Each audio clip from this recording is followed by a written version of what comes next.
可是我听说你们连婚纱照都拍了，拍了婚纱照，为什么还闹到这样？这个是他的一个阴谋。不是这个怎么是人家的阴谋呢？当时他的朋友开婚纱影楼，然后他就说需要2个模特。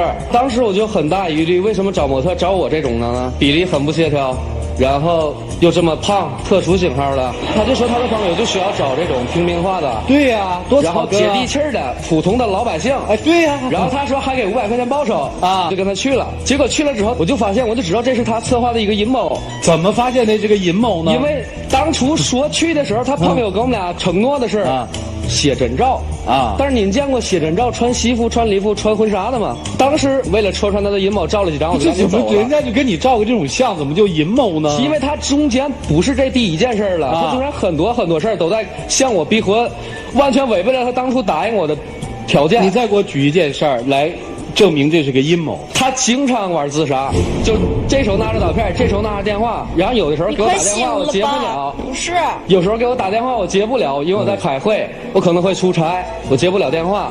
然后呢，他就给他的朋友打电话，让他的朋友给我打电话，告诉我他就在家里要自杀了。对呀，那当时我多着急，给你打那么多电话，你都不回我，你不是不接都是关机，我多着急，我当然会给你的朋友打电话问你在哪儿呢，你得知道我心里是有你的，对吧？那我开会呢？那我出差呢？手机静音呢？没电呢？你都考虑过吗？然后呢，我就赶紧回家呀，毕竟人命关天。推开门一看，他就在那儿，类似于拉着小提琴的姿势，在那捏着刀片。什么样的刀片啊？对，反正你要是不赶紧来的话，我真的撕给他看了啊！这个菜刀也拿过，刮胡刀片也拿过啊，水果刀也拿过啊，瑞士军刀也拿过啊。你们家刀的种类还挺多。你说这要是出人命咋办呢？然后我赶紧去制止他。不是，他是打电话说你不回来我就自杀，说你要不娶我就自杀，都有。真的姑娘，因为你看我都比他大好几岁，2年时间对我来说也不短了。但是你忘了你当初怎么答应我的吗？当初咱们2个协定的是，对呀，那是1年之前那么答应你。对，因为咱们2个感觉很好，哎，咱们慢慢相处。这我觉得人家表明了一种迫切结婚的心情。我跟他说的很好啊，我跟他有约在先啊。我说我们2个就这样慢慢下去，顺其自然。到什么时候？顺其自然，顺其自然得有个终点呀。等到我这个条件成熟点稍微再成熟一点我觉得我可以了。结婚也不是不可能的事儿，是。然后他非得苦相逼，无所不用其极。就这个婚纱照的事，对，那我的朋友都结婚了，现在人尽皆知啊，整的我明明就是一个未婚小伙，给我贴上了一个已婚男的标签啊。啥叫贴上了已婚男的标签？给我贴上已婚男的标签，我都撕不掉了。然后他周围所有的朋友、同事全知道，我周围所有的朋友、同事也全知道。后来朋友他们都祝福我吗？我就问呢，我朋友我说怎么都恭喜我结婚呢？什么快结婚什么意思啊？我就问啊。那接受到朋友祝福你，他居然就用这几张照片传到了网上，说这就是我们的婚纱照，说马上要举行婚礼。我说这是什么时候的事儿啊？我说你要办婚礼你也跟我商量一下啊。对呀，那咱们的朋友啊亲戚也都挺看好咱俩的。他怎么就成了婚纱照了？明明是你说的找特型模特给500块钱吗？然后你这完全就是他的阴谋。我现在知道马季老师那个宇宙牌想眼为什么那么火了，就是唐山话太有色彩了。他就除了这个自杀、拍婚纱照，其他还好吧？嗨，多了去了。没事他就自己搞一些小阴谋啊，床头柜放温度计，没事呢，他写一些东西在一个纸上，密密麻麻啊，一般人看不懂。后来我就发现这些东西，我就很莫名其妙，到底怎么回事，有什么情况呢？我就开始问，我就上网查呀，找朋友问呀。后来我就明白了，他这个是推算这个排卵期呢。那我想，我一看这明显了，宝宝，然后就可以顺理成章的跟你结婚了。你这是宝宝不好吗？一个女人给你生孩子多伟大呀！你不感觉到幸福？不感觉到？你还不夸夸我，你还抱怨我。如果说按照咱们俩之前约定的顺理成章的结婚也不是不可能，但是你总这么闹，这就有奉子成婚逼婚的可能性。还有就是他的朋友每天都给我打电话，一天换一个，干嘛呢？就组团逼婚啊，就说你俩赶紧结婚吧，谁合适啊？怎么着？然后就咱俩好了2年了，那都想让咱俩赶紧结婚呢。那我的朋友、你的朋友不也都结婚了吗？那孩子都生了，那现在都有的都要2胎了。我说我弄不着。你们倒是赶国家政策赶得挺快。那你说你想要结婚，你好好说，好好商量，你也不用闹这么多数阴谋，一而再再而三的反复的就心机太重。人使什么心机了？自杀还不算心机啊？你受得了吗？一回家就要自杀，你怎么就要自杀？这你受得了吗？你在乎我吗？你这在乎人有这么在乎的吗？万一第一天结婚了，第二天早上起来成一具尸体了，上哪儿说？不是，你让大伙儿说害怕不？我跟你说。第一天结婚，第二天一定不是尸体，是第一天不结婚，今天结不了婚，明天有可能成为一具尸体。我就极其的反感这种被逼迫的状态，造成了我现在心理压力也特别大，而且她还假怀孕。然后是我已经推迟了10好几天了，我以为我都怀孕了吗？她推迟10好几天之后，她居然不知道从哪儿找到我父母的电话，给我父母打电话，在你手机里头找的，说她是我的女朋友。说你们认识2年，居然都没见过父母啊？小伙子，你可不对啊！你就算顺其自然，父母得见吧，也算个定心丸，为什么不让人见啊？我不是说不让他见，我第一年我俩谈的挺好的时候，准备让他见的时候，发生了很多事儿啊，然后又接着让我感觉到很压迫，很多阴谋，所以说我不敢。好，懂了，不敢了。接着说。然后你说他也不搞清楚，然后打个电话就给我父母，就说一顿说。甚至他都提到结婚了，我父母那边也不知道什么情况，也知道是人家的，然后就给我打电话，劈头盖脸就给我一顿骂，说如果是人的，你赶紧带人家回来见面，咱们赶紧吵结婚，必须得负责任。那今儿都结婚呗。就你打电话跟他父母说你怀孕了，必须得负责任。那我着急呀，我以为我怀孕了。我父母说必须得负责任，怎么着的，然后我就赶紧核实这个事儿啊，结果过了那么10几天，他又正常了。我说那只是个疑问。那你说这不是阴谋，这是啥呀？给我父母气够呛，万一气出个好歹来，你说你让我怎么办呢？啊，你说你负得起这个责任吗？你能不能成熟一点啊？哎，你那么急着结婚干嘛呀？那我也老大不小的了，家里人也催得着急。那他挺年轻的，那他要是跑了咋办呢？我不都说了吗？都2年的时间不都白搭了吗？我都跟你说好，约定好了，中间你跑不跑？好了。如果说顺其自然，肯定不跑。但是他这么逼我，现在就想跑。那你越跑肯定越着急呀。你知不知道这个道理吗？你一把沙子攥手里，越攥越少吗？最后都没了吗？你不像沙子呀！我现在完全感觉不到顺其自然的幸福，我感觉到的全是咄咄相逼的阴谋。好，啥叫阴谋啊？我咋阴谋了？我觉得我是用心良苦。好，一个说咄咄相逼的阴谋，一个说用心良苦。听听老师们是怎么看的，一起进入丘比特问卷。没事呀，挺难呐。其实能理解这位女士的这个她的着急哈，这想法能理解，毕竟比她大5岁，就怕她跑了。但是呢，这位女士，你的几个做法，我真的是劝你以后真的别再这么玩了，就是拿刀片这事儿。我说这本身有点严重了。我能感觉到当时您是怎么做的。女人如果有这种动作的话，是挺让男人觉得一开始从害怕之后是看不起了。可不，你越想提起他的重视之外，你越在他心里会变得轻。你连自己的生命都不重视，你如何让他重视你的生命？另外，兄弟，你到底想不想跟他在一起？我之前说的很清楚，跟他我说你现在想不想跟他在？我觉得你就是你们2年了，你想不想跟他在一起？如果说顺其自然很幸福的话，那当然很愿意在一起。您这个顺其自然，我就不是这个顺其自然是一个很虚的一句话。我觉得您首先给人家就没有一个特别真实的承诺，顺其自然了，咱们走走看了，全都是未知点儿。不是说未知，老师，我解释一下啊，就是说我说这顺其自然的时候是一些很正常的发展下去，然后彼此好感越来越好的时候，到一定程度的时候，结婚不是问题。但是我不需要这种逼迫、这种手段、这种算计，而且我觉得他心机太重了。哎呀，我也不知道该说啥了，你们俩就顺其自然吧。现在真的有蛮多女生会采取这样的方式。对于女生自己来讲说，我在争取我的爱情，我在保卫我的爱情，我已经付出了这么多，她不应该付之东流，她必须有一个结果。那我就想跟女生说，你这个不是在谈恋爱，你是在胁迫一个人，你是在要另外一个人来承担你的生命结果，要另外一个人负责你的幸福。不要以为这是爱情，这绝对不是。一个自己都无法承担自己生命责任的人，更无法爱其他任何人。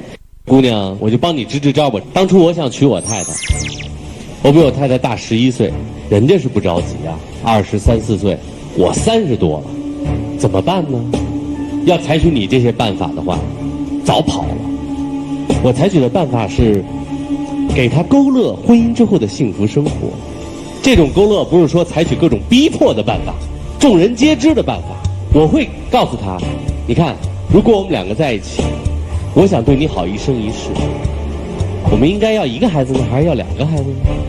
他说啊，就要1个就行了吧。我说不，应该要2个，甚至2个以上。我们俩就这个问题开始讨论，代入感知道吗，姑娘？代入感不是说牵头驴瞪着他的那个缰绳往里面拽，而是拿一个香蕉逗那猴子，哎，来吧，他自己就跑过来了。这是完全2种不同的方式。半年之前我用过你这招啊，硬不吃。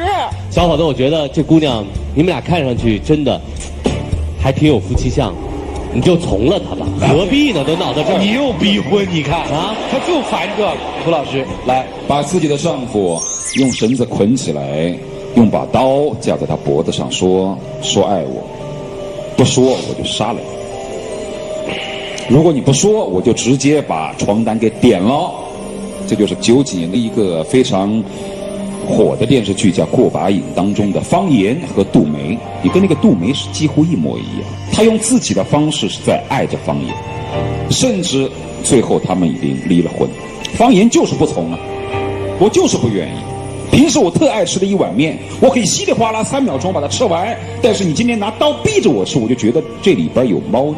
所以说，在婚姻的结婚现场，我问你愿意吗？他是说我愿意，不是说我同意，也不是说我被迫愿意，而是要欣然的接受。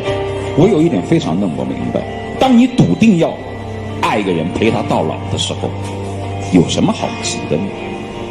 你想好了，这辈子我就爱他一个，我就在他身边，我有什么好急的呢？你跑我就跟着你喽，你走哪儿我就在旁边照顾你啊，看着你了。你需要我的时候，我就给予我所有能够给予的喽，有什么好急的呢？说穿了，像陶老师所说的，这种爱值得怀疑。你也好不到哪儿去。你不要说整什么细水长流、顺其自然呢，就是还没到爱结婚的那个份上，我还不够有那么爱你。你们之间的爱是不匹配的。一开始我是很爱他的，但是后来被他这么折腾来折腾去。但是有些事情，如果你真的爱他的话，你可以从另外一个想法来考虑啊。有哪个女人吃饱了撑的要跟你生个孩子？她如果不爱你，为什么要跟你生个孩子？她不爱你，为什么要整这么多事儿？她不嫌折腾吗？如果你从这个角度来考虑，哎，还确实是挺伟大。差就差在你不是很喜欢他，所以这些事儿都变成了烦心事儿。最后送你们一句话 ，Tiger 说的：“爱不占有，也不被占有，爱只是在爱当中得到满足。”对不对？我觉得它代表了很多现在大龄女性的一种思潮。就我都时间搭给你了嘛，我当然期待的就是一段婚姻。当你碰到这样女人的时候，你知道你不能满足她，你就应该跑，恋爱都不要谈，真诚的面对自己吧。爱得够，给得起就给；爱得不够，给不起就跟人家说清楚。我现在要想通了，通过刚才老师给我一个提醒，我也决定了，我下决定了。我今天来就是要当着所有人的面，当着大家伙的面把这件事说清楚。好，以后你也不用再找什么这种借口了，你也不用再什么逼婚了。你这样吧，想清楚再说，有些话，把最想对对方说的话告诉对方，一起进入黄金60。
一起吗？如果你们觉得可能性大，请选赞成；如果你们觉得可能性小，请选反对。来，各位，请选择。现场有63.64%的观众朋友觉得不是很看好，他们是怎么想的呢？我们来听一听哈。我选择的是不看好。为什么呀？刚才那个男嘉宾跟那女嘉宾走对面的时候，就是他的眼睛里感觉一点联系都没有。你的选择是什么呀？我选择支持他们在一起。我觉得俩人在一起挺合适的，看起来特别顺眼。听一个男性观众的观点，我觉得他是应该说只是享受这个过程，但是他是谁？男方哦，男方，但是他没有把自己的责任担负起来哦，只是享受爱与被爱的过程，而没有把自己身为男方所需要承担自己的一份责任。好，谢谢你的分析，谢谢。好了，观众谈了自己的一些想法，那个箱子里面的秘密会不会影响他们最终的决定，是大家非常关切的。接下来一起来数5个数，看看他们的自己的选择。5、4、3、2、1，请开门。